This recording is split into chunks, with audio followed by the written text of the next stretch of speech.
Hello guys, and welcome back to the channel. And in this tutorial I'm going to be teaching you guys how to make a complete boat animation in Blender 3.2. Now the asset you see here, which is the boat, is going to be provided in the description below. I would say this is actually a pretty easy tutorial to follow, and we're not going to be doing any sort of modeling. It's just all different features and modifiers and a bit of animation. And also just want to mention that the technique here of how I'm making the boat go up and down under the water is something I learned primarily from a Blender Made Easy video, and it's just a brilliant technique, but we're going to be using it in a bit of a different way here, and I'm going to be showing you how to make this step by step. I will be providing the final animation on my Patreon as well, but if this is something you want to learn and you want to make this final result, keep watching, and I think you guys are really going to enjoy this tutorial. Okay, so go ahead and open up a new scene in Blender, and the interesting thing about this is because we're going to be generating the ocean with a modifier, it doesn't matter what object you start with. So usually, if you're going to model something like an ocean, you might use a plane, but in this case it's generated. So select the default cube while you have it and just go to your modifiers, go add modifier, and we're going to go to the physics in this case, and let's give it the ocean. Now, if you were to play the space bar to play the animation, you're going to notice nothing happens because we actually have to animate a value here. But for now, let's just work on a few basics. At the moment, the resolution over here is 7 and the render resolution is 7 as well, which means whatever you're seeing now with the resolution here is going to be the same with the render. Now, we can leave it as 7 in the viewport because we're just working with it. We don't need to see a final result, but the render amount is quite important. So anything above 30 should be good. If you have a lower end computer and you're struggling a little bit with the graphics and the rendering time, you may bring that value down below 30. I wouldn't recommend going anything less than 22. The way I've practiced with this, I'm going to go with 32 or 34 even. I'm going to go 34 on the render, not the viewport. And then what you're going to do is you're going to go over to the size. Now the size, you could leave it at 1, but I like to take it down to 0.8. And then what you can do is you can go over here under the waves, drop that down, and let's go to the scale and let's make it 2. Okay, so it's going to give us a little bit more height on those waves. And the choppiness here, we're going to increase that as well, because at the moment it looks a bit too much like a sand dune or a mud pile. So taking this choppiness value and dragging it up is going to tighten that. If you go too much, you're going to have it folding over itself. I don't know if that has something to do with the way it's calculating the normals or not, but just something like 0.6 or 0.7 should be fine. If you find out it doesn't work later and you have too much of this pinching and it's creating artifacts in the render, you can always bring that value down. Okay, so for now, let's leave it at that, but obviously we want an animated ocean, not just a solid sheet. So what you could do is come over here to this time interval and you can animate it. Now, one way to do that is just to go across the keyframes here, the timeline, add in a keyframe and then add in a keyframe here. But another easy way to do this that allows you to have a lot more control is just to actually click on this time value here. Just highlight that and then type in a new value. So we're going to type in hashtag, and then we're going to type in frame and then slash. And then whatever value you type in there, value is going to give you a specific result. So let's just go with something like 34, just as a start. Press enter. And now if you hit the spacebar and you play it, you can see this is the kind of animation speed we have. Now for me, this looks almost right. Keep in mind, you don't want to make this too fast. The faster you're going to make this, the more you're going to make the scale look smaller. If you ever look at really big waves, like look at some reference images of really big waves and really big ships, you can see they look like they're almost not even moving because they're so big. But in reality, they're moving like several dozens of feet a second. So in this case, the scale, the time you use there is going to matter when it comes to giving that sense of scale. At the moment, these waves feel quite big. In fact, I might just double click here and take that up to 37. Just make it a little bit faster. Okay, that's looking cool. So now that I have that done, what I'm going to do, and what you guys are going to do, is duplicate this a few times because this ocean at the moment isn't big enough. So go to your top view by pressing 7 on your number pad, and then you're going to go Shift D to duplicate this. And if you hold in Control or Command, you can snap. So you're going to snap it right to here in the end. You can see it snapped. You can go Shift D to duplicate, hold in Control or Command, and you can see we're snapping it and snap it right up against here. And Shift D to duplicate, hold in Control or Command and snap it in place there. So now we have our original here right in the middle of the scene. You can see it's our 3D cursor there, but these ones here are all the exact same replicas. If we play now, you can see they all match, but the resolution on these ones are unnecessarily big in the render. So we're going to select the one at the back here and we're going to go to our modifier here. Let's take that render down to 12. And we're going to do the same with the rest of them. We don't need that much resolution for these ones because the camera is not going to be seeing them. But we're going to leave all the other values exactly the same. If you change the other values for these ones at the back, it's not going to match up. So the height and everything needs to stay the same, and the wave settings over there. So congratulations, you now have your ocean part done.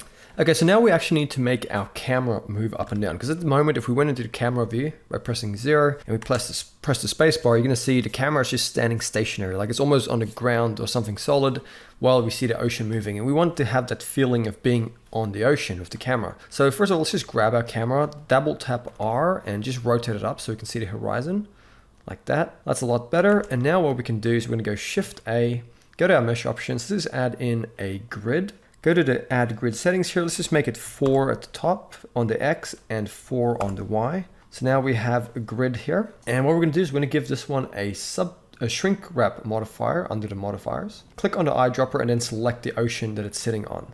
So now if we press the space bar, you can see it goes up and down along with this thing here, like so. What we also need to do is come to the wrap method and make it project like so. So it's actually projecting straight onto it. But at the moment, you can see it just stops when it hits the floor. That's because it's only allowing it to work on the positive Z, so going up, but not on the negative. So enabling negative allows it to go lower than the floor is currently set there.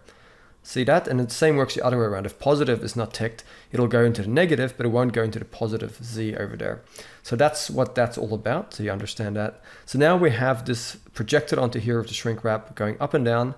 Now, what I originally did is I just took my camera and I parented to this thing here, which was dumb because obviously the camera would be looking at the origin point, and because this is a shrink wrap modifier, the geometry is being modified, but the origin point stays right there, so the camera doesn't do anything if you just parent the camera directly to the mesh. So I was trying all sorts of things. I came up with some weird workarounds, and then I watched a video by Blender Made Easy, which I can't believe I didn't think of it, but it's actually a really simple solution, and I'm going to quickly show you. So shout out there. So I took the camera, and this is what was on that tutorial, gave it under the object constraints, gave it a copy location, then selected a little eyedropper here and then clicked on that grid. So make sure that the target is the grid, and then go over to your shrink wrap object again, go to your object data properties, under the vertex group, just create a new vertex group, go into edit mode, and then just select a vertex somewhere in the middle, assign it to that group. You can even call it something like cam for camera and assign it. So now we have an assigned vertex. Then you can go grab the camera, go back to that constraints, and then go to the vertex group and select cam. Now it's no longer just looking at the origin point, but an actual piece of geometry. Also click offset, so it allows the camera to have the offset, so it's not just floating there. So now it moves along with this shrink wrap thing happening here. And that's quite a neat solution to that issue. So wow, I'm really glad I found that tutorial. So what you're going to do now is you're going to take the plane here, the shrink wrap object, and you're just going to move it all the way to here, to the corner. So if you now go back into your camera view, you're going to see this. Okay, so that is a lot better. That works way better. Really liking that. So what you can also do now is we can just duplicate this object that we now have, and we're going to attach our boat to that eventually. But speaking of which, we actually need the boat. So go over, use the link in the description below. This is a free model. And by the way, I want to give full credit to the individual who made it. This is legally allowed to be used as long as attribution is given. So go ahead, I'll put a link to Sketchfab below, you can download it. So I've already downloaded it. So when I did, I had a zip and I just went to extract it as with any other zip. Inside of that zip folder, once you extract it, there's going to be a source. You're going to take the FBX file in there and you're going to drag it somewhere. I'm going to just put it on my desktop. And then there are the textures, which I'll just take the whole texture file and drag it there as well. And then what we're going to do is just open up a fresh scene in Blender. Once you've done that, just select everything and delete it. Go to File, go to Import, and then Import FBX. And I'm going to go to my desktop where I dragged that boat FBX. I'm going to click on it, go Import FBX. And you should be able to zoom in. It's going to be really small for some reason. Select the empty that it's attached to, go X and delete. And now you can see it looks a lot bigger. But what we need to do is select the boat itself and then go Control I to inverse the selection and then just delete the loose objects that come with it. So now we just have this boat here. I'm going to go into my right orthographic view quickly, tab into edit mode for this boat, and with everything selected, I'm going to go R to rotate it. It doesn't have to be perfect, and then G to move it. We just want it to be sitting so this origin point is right in the middle there. Go to your front orthographic view, and that's looking about right. Okay, so now we have this boat. Tab back out, Control A, apply the scale, Control A, apply the rotation. That's super important.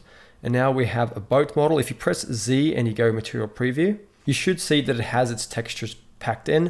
I'm going to go to File, and I'm going to go External Data, Automatically Pack Resources, and I'm going to go File, Save As. I'm going to select my desktop and just call it Boat, and go Save As. Now we have a blend file of a boat. Now we're going to go back into our scene, and what we're going to do is we're going to go to File, we're going to go to Append, Desktop, wherever that blend file is. I'm going to click on this boat blend file, and I'm going to go to Objects, and here we have it. I'm just going to click on it and go Append, and there we have a boat. How cool is that? So now if we press the space bar, we can see our boat. The scale is actually right here, which is awesome. But the problem is obviously it's not moving up and down with the water. So what we're going to do now is we're going to take this boat and we're going to parent it to a similar situation here as the camera and make it bob up and down. Make sure to save as you're going. So what we're going to do is we're going to select the shrink wrap object that our camera is attached to. We're going to go Shift D to duplicate it, and we're going to move it over to about here. In fact, doing that from the top orthographic would probably be better. So just move it about here for now, just so it's in front of our camera view. And what we're going to do is we're going to go Shift A, we're going to go add in a empty, we're going to get a cube. And with this empty here, what we're going to do is we're going to give it a constraint. So go to the Object Constraints, and we're going to give it a copy location. We're going to click on the little eyedropper and then select that second grid object that we duplicated. So this guy right over here. All right, so if you now press G to move it, you should see that go along. So just selecting the empty again, you can see that's called grid.001. We're going to come to the vertex groups, and that one should have a vertex group as well because we duplicated it from this one that the camera has a constraint with. So now that's pretty much ready to go. So if we now press the space bar, you can see that empty is going along with all of that there, which is really cool. All we have to do now is take our boat and just go to any frame, doesn't really matter. You're going to go G, move it over here, and then just place it where that is. So right where that empty is, kind of into the water like that. Then holding in Shift while you have this boat selected, you're going to select the empty, and you're going to go Control P and go Object, Keep Transform. So now this boat is parented to the empty. If we now press the space bar, that's what you're going to see. Pretty cool. And what you can do also here is just enable the offset. So now let's go into our camera view by hitting 0, and let's watch that. Okay, that's pretty cool. Now it's not kind of turning and bobbing around, it's just kind of going up and down. So what we're going to do to fix that is select the empty, and we're going to go to our animation workspace, and we still have that empty active. Let's go over here to the drop down. Let's go to our graph editor, and then what we're going to do is come to any part on your frames here or in your timeline with that empty selected, and then press I and insert a rotation keyframe. Then come here to the drop down here. Now that you have these keyframe options, click on the X, okay? And then what you can do is you're going to press N on your keyboard, so the N key. And then what you're going to do is you're going to go to modifiers, add modifier, and give it a noise. You're going to come to the scale and set it up to 55. So it's a nice big scale. And now if you press the spacebar, you can see we have this big bobbing, but it's too big. So you're going to come here to the strength and make it 0.2 or whatever you think works. So in this case, 0.2 is okay, but maybe the scale needs to go down to about 30. So mess around with the scale and the strength till the turning here on the X feels a bit more natural. Okay, so maybe the strength needs to come up to 0.5. Yeah, that's looking a lot better. Now we have that sort of bobbing, makes sense. All you can do now is come here to the drop, to this little copy here. So see the arrow here? You can now copy that one on the X, click on it. Now click on the Y and then click on the paste, and it gives it that same modifier. So just offset the strength, maybe make it 0.3 instead, and then just decrease the scale to 25. And let's see what that looks like now. So now it's got these two directions or two axes where it's kind of bobbing like this.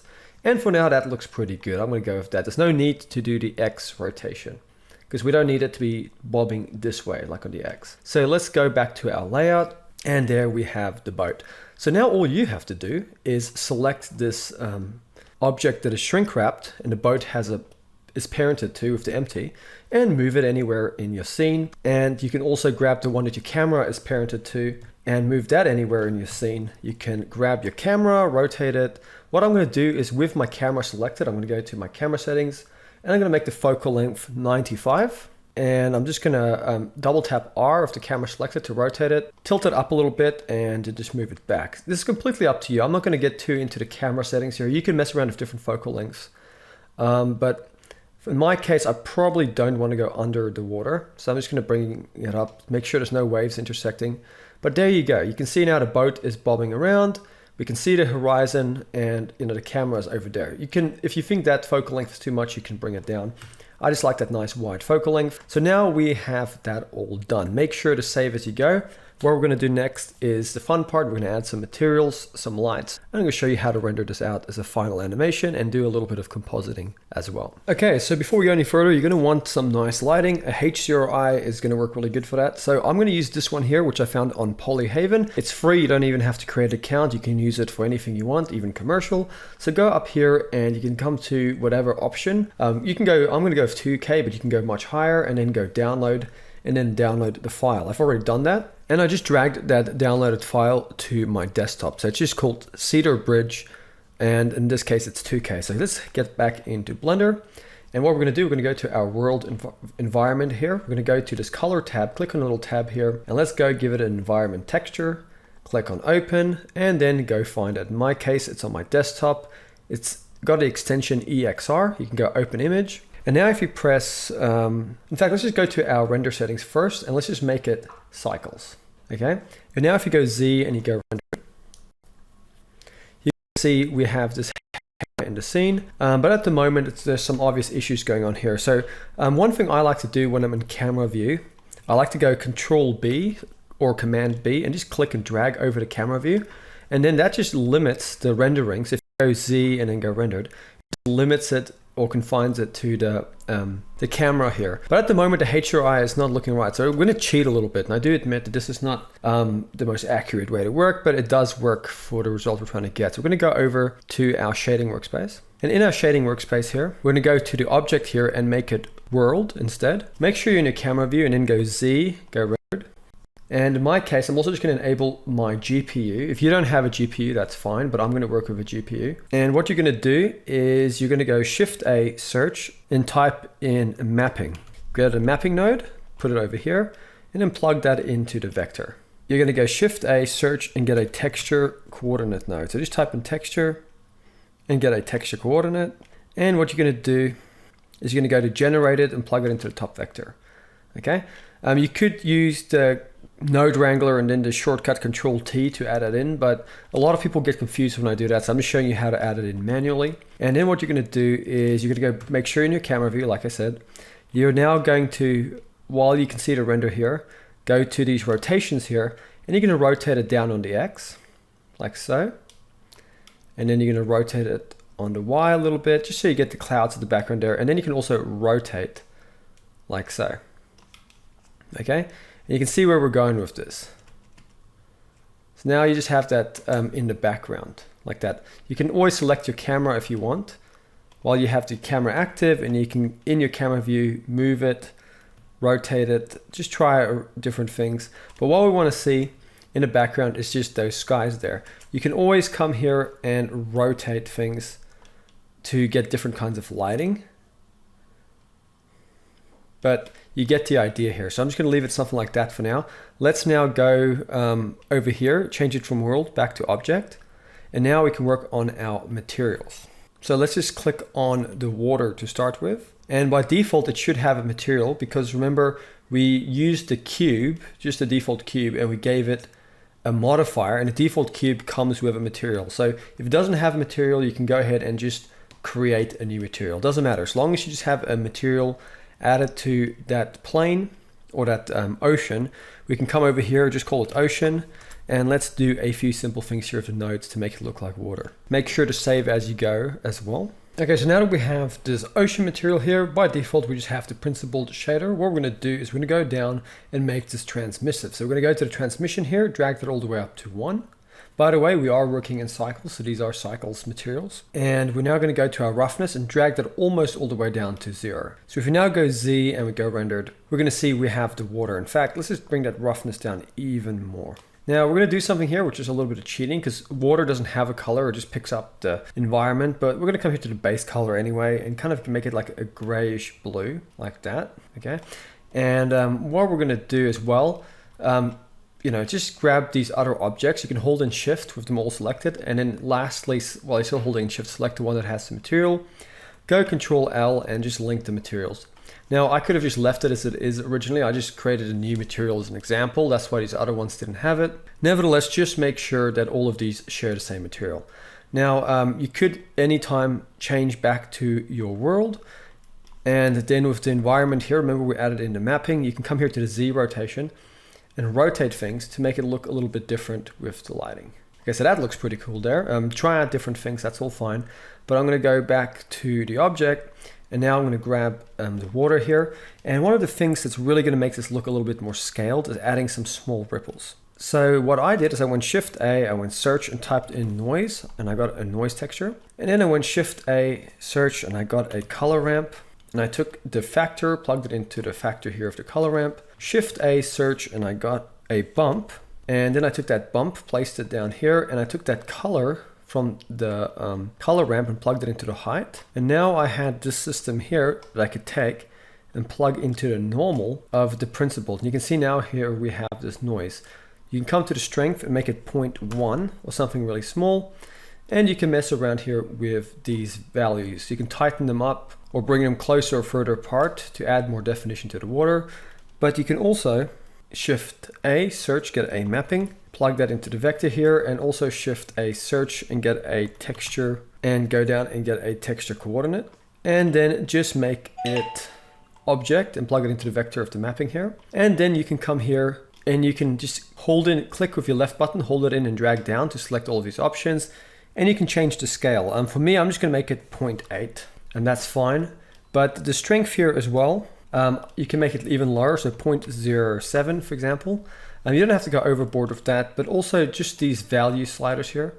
You can drag them around and see how much you want to add detail to those waves. But having that on the waves can really add a little bit of extra detail. And by the way, I didn't mention this, but if you go to your world settings, you can also go to the strength here and you can change that. So maybe 0.5, make it a little bit darker, or bring it up a little bit in value, completely up to you. But you get the idea here. We now have this. I'm just going to select the water material quickly, and I'm going to go back to that principled and maybe make it a bit darker of the value and bring that roughness down all the way. So there we have some ocean water. By all means, it's not the most realistic, but you get where we're coming. You can kind of see where we're coming at with this. Let's also add a light inside of the boat. So Shift A, search, get a light, get a point light, and then just G to move it. And I moved mine to the inside of the boat here, just like that. And I made the size of it a little bit bigger, the radius, and I increased the strength, and I made it nice and orange. And then I had it still active. I was holding in Shift and I selected the empty, and I went Control P and I went Object, Keep Transform. So now if you go into Camera and you press Z and you go Rendered, you're going to see you have a nice warm light inside of the boat. So I might make it a little bit more yellow than orange actually.